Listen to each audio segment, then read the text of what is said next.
மழை வருதுன்னு வெள்ளம் வரப்போகுது அப்படின்னு சொல்லவும், எல்லா பொருளையும் எடுத்து மேல வச்சோமா, இன்னைக்கு தான் இந்த ஞாயிற்றுக்கிழமை எல்லாத்தையும் எடுத்து கீழ இறக்கி வச்சா, இடுப்பு வலிக்குது. என்னலாம் இடுப்பு வலிக்குதுன்னு சொன்னா, இப்ப எங்க அம்மா என்ன பண்ணாங்க, பக்கத்து வீட்ல சொன்னாங்க, "இடுப்பு வலிச்சுட்டே இருக்கு. கொஞ்சம் வேலை அதிகமா பார்த்துட்டேன்னு" சொன்னா சொல்லுவாங்க, "எண்ணெய் போட்டு நல்லா உருவி விடு. எண்ணெய நல்லா சூடு பண்ணிட்டு உருவி விடு. உளுந்தங்கஞ்சி செஞ்சு சாப்பிடு. உளுந்தங்களி சாப்பிடு. ஆமா. அப்புறம் ஆட்டுக்கால் சூப் சாப்பிடு" அப்படின்னு சொல்லுவாங்க. இப்பலாம் இல்ல. ஆ இந்த இடுப்பு வலிக்குது, முழங்கால் வலிக்குதுன்னா, ஸ்க்ரப் கட்டிக்கோ. இடுப்புல பெல்ட் போட்டுக்கோ. இதோ அந்த டாக்டர் நம்பர் தரேன் போய் பார்க்குறியா? நான் ஒரு மாத்திரை தரேன். அத போடு. முட்டியில ஒரு ஊசி போடுவாங்களாம். அந்த ஊசி போட்டா முட்டி வலியே இருக்காதாம்.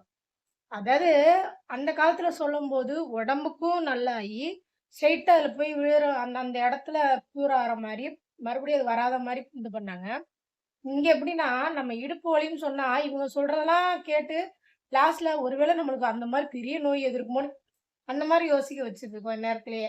அவங்க ஒரு நம்ம ஒரு இத சொன்னோம்னா, அவங்க இந்த டாக்டரு ஒருத்தவங்க அப்படிதான், "இப்ப நான் எந்திரிச்சு நடக்கவே முடியலையாம்."